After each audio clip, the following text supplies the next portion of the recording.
CS digraph. CS digraph के 3 sounds होते हैं। डायग्राफ क्या होता है? 2 लेटर्स को मिला के जब एक साउंड बनता है, एक स्पेशल साउंड बनता है, तो उसे हम डायग्राफ कहते हैं। अब CH के 3 डिफरेंट साउंड्स क्यों हैं? आपको मैंने लास्ट वीडियो में बताया था कि इंग्लिश लैंग्वेज में बहुत सारे सोर्सेज से वर्ड लिए गए हैं, जैसे ग्रीक से लिए गए हैं, फ्रेंच से लिए गए हैं। तो जहां से इन वर्ड्स का ओरिजिन हुआ है, इनका साउंड उस पर डिपेंड करता है, उन वर्ड्स के ओरिजिन पे साउंड डिपेंड करता है। इसीलिए इनके 3 डिफरेंट साउंड है, च, क, श। चलिए देखते हैं वर्ड्स इनके च साउंड से। चिप्स, चाय, चेन्नई, रिच, कैच, चैनल। क sound, chemistry, character, stomach, echo, technology, psychology.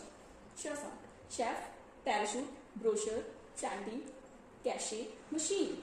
I hope आपको ये वीडियो इन्फॉर्मेटिव लगा हो। इसे शेयर करना बिल्कुल ना भूलें। आज के लिए इतना ही। Bye bye.